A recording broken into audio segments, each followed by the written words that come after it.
Hi millionaires. இப்போ எதை பற்றி பார்க்க போகிறோம் அப்படின்னா சோஷியல் மீடியா மார்க்கெட்டிங். பிஸ்னஸ் பண்ணிகிட்டு இருக்கவங்க, பிஸ்னஸ் பண்ணணும்னு நினைக்கிறவங்க, ஆன்லைன் மூலமாக ஒரு பிஸ்னஸ் பண்ணணும்னு நினைக்கிறாங்க, ஆன்லைன் மூலமாக மணி ஜென்ரேட் பண்ணணும்னு நினைக்கிறவங்க, இவங்க எல்லாருக்குமே இது ஒரு முக்கியமான டாபிக். ஸோ கொஞ்சம் டைம் ஸ்பெண்ட் பண்ணி இந்த வீடியோவை பாருங்கள்.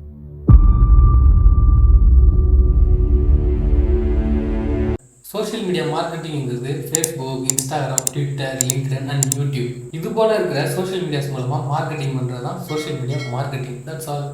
பட் எப்படின்னா நீங்கள் ஃபேஸ்புக், இன்ஸ்டாகிராம் இது போல் சில சோஷியல் மீடியா யூஸ் பண்ணிட்டு இருக்கும்போதும் பார்த்துட்டு இருக்கும்போது இடையில ஒரு ஆட் வரும். எக்ஸாம்பிள், ஃபேஸ்புக் யூஸ் பண்ணிட்டு இருக்கோம், ஸ்க்ரால் பண்ணி பார்த்துட்டு இருக்கும்போது இடையில ஒரு ஆட் வரும். அந்த ஆட் எந்த அக்கௌண்ட்லேருந்து வந்துருக்குன்னு நீங்கள் பார்த்தீங்கன்னா அந்த அக்கௌண்ட் உங்கள் ஃப்ரெண்ட் லிஸ்ட்லேயும் இருக்காது, நீங்கள் அந்த அக்கௌண்ட்டை ஃபாலோவும் பண்ணிருக்க முடியும். பட் என்னைக்காவது திங்க் பண்ணிடுறீங்களா இந்த ஆட் எப்படி அந்த அக்கௌண்ட்லேருந்து வருதுன்னு?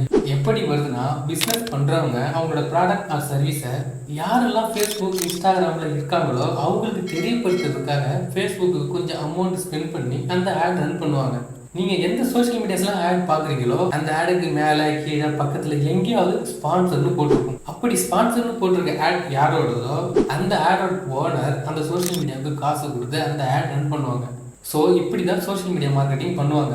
பட் பிஸ்னஸ் பண்ணுறவங்க எதுக்காக சோஷியல் மீடியா மார்க்கெட்டிங் பண்ணுறாங்கன்னா, நம்ம புரிஞ்சிக்க வேண்டிய ஒரு முக்கியமான விஷயம் என்னன்னா, பிஸ்னஸ் பண்ணுறவங்க அவங்க பிஸ்னஸ்க்கான மார்க்கெட்டிங் பீப்புள் அதிகமாக எங்கே டைம் ஸ்பெண்ட் பண்ணுறாங்க, எங்கே ஃபோக்கஸ்டாக இருக்காங்களோ அங்கே தான் மார்க்கெட்டிங் பண்ணுவாங்க. ஸோ அதனால தான் நமக்கு நல்லாவே தெரியும் மேக்ஸிமம் பீப்புள் அதிகமாக டைம் ஸ்பெண்ட் பண்ணுறதும் ஃபோக்கஸ்டாக இருக்கிறதும் இந்த சோஷியல் மீடியாஸ்.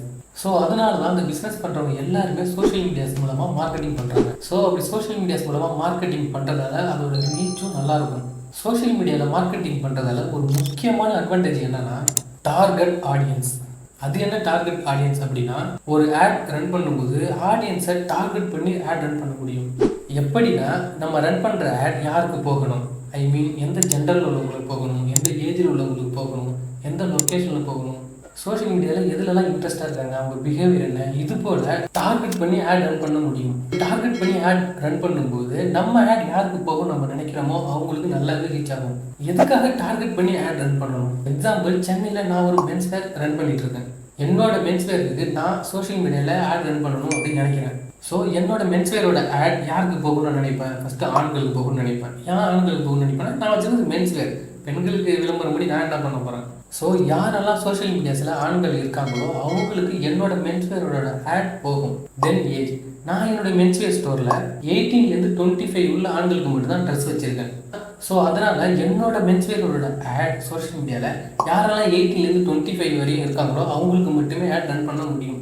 தென் லொக்கேஷன், இப்போ நான் சென்னையில் மென்ஸ்வேர் வச்சுருக்கேன். சென்னையில் யாரெல்லாம் சோஷியல் மீடியாஸில் இருக்காங்களோ யூஸ் பண்ணிட்டு இருக்காங்களோ அவங்களுக்கு என்னோட மென்ஸ்வேரோட ஆட் போகும். தென் இன்ட்ரெஸ்ட் அண்ட் பிஹேவியர், யாரெல்லாம் சோஷியல் மீடியாஸில் ஒரு மென்ஸ்வேர் வந்து சர்ச் பண்ணியிருக்காங்க, ஒரு ட்ரெஸ் வந்து கிளாத்திங் ட்ரெஸ்ஸை சர்ச் பண்ணியிருக்காங்களோ அவங்களுக்கு என்னோட ஆட் போகும்.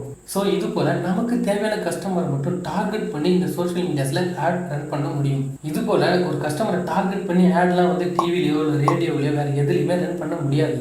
ஸோ இதனால தான் சோஷியல் மீடியா ஒரு பவர்ஃபுல் மார்க்கெட்டிங் பிளாட்ஃபார்மாக இருக்குது. ஸோ இப்படி யார் கரெக்டாக டார்கெட் பண்ணி மார்க்கெட்டிங் பண்ணுவாங்க அப்படின்னா சோஷியல் மீடியா மார்க்கெட்டர்ஸ். இப்போ உள்ள காலகட்டத்தில் ஒரு பிஸ்னஸ்க்கு சோஷியல் மீடியா மார்க்கெட்டிங் ரொம்ப ரொம்ப முக்கியம். ஸோ இதனால தான் சோஷியல் மீடியா மார்க்கெட்டர்ஸ் நல்லாவே மணி ஜென்ரேட் பண்ணிட்டு இருக்காங்க. ஒரு பிஸ்னஸ்க்கான மார்க்கெட்டிங் இந்த சோஷியல் மீடியா பிளாட்ஃபார்மில் நல்லாவே ரீச் ஆகிட்டு இருக்கு. ஓகே மில்லியனர்ஸ், இப்போ சோஷியல் மீடியா மார்க்கெட்டிங் பற்றி ஓரளவுக்கு பேசிக் உங்களுக்கு தெரிஞ்சிருக்கும். தென் சோஷியல் மீடியாஸில் ஒரு ஆட் எப்படி செட் பண்ணுறது, அந்த ஆட் எப்படி கரெக்டாக வந்து கஸ்டமரை டார்கெட் பண்ணுறது, எப்படி ஒரு ஆட் சக்ஸஸ்ஃபுல்லாக ரன் பண்ணுறது, அப்கமிங் டேஸில் ஒன்று ஒன்றா பார்க்கலாம். இதெல்லாம் யாருமே மேக்ஸிமம் ஃப்ரீயாக சொல்லி தர மாட்டாங்க, ஏன்னா இது ஒரு பெய்ட் கோர்ஸ். பட் நம்ம சேனலில் இதுக்கான வீடியோலாம் அப்கமிங் டேஸில் ஒன்று ஒன்றா வந்துட்டு இருக்கும். இதெல்லாம் நீங்கள் நல்லா லேர்ன் பண்ணணும் அப்படின்னு நினச்சிங்கன்னா நம்ம சேனலை சப்ஸ்கிரைப் பண்ணிக்கோங்க. ஓகே, ஃபைனலாக டிஜிட்டல் மார்க்கெட்டிங், பிஸ்னஸ், மணி மைண்ட் செட் இதை பற்றி நிறையா லேர்ன் பண்ணணும், நிறையா தெரிஞ்சுக்கணும் அப்படின்னு நினச்சிங்கன்னா ஒன்ஸ் எகைன் நம்ம சேனலை சப்ஸ்கிரைப் பண்ணிக்கோங்க. வீடியோ உங்களுக்கு யூஸ்ஃபுல்லாக இருந்துச்சுன்னா லைக் பண்ணுங்கள், ஷேர் பண்ணுங்கள், மறக்காமல் கமெண்ட் பண்ணுங்கள்.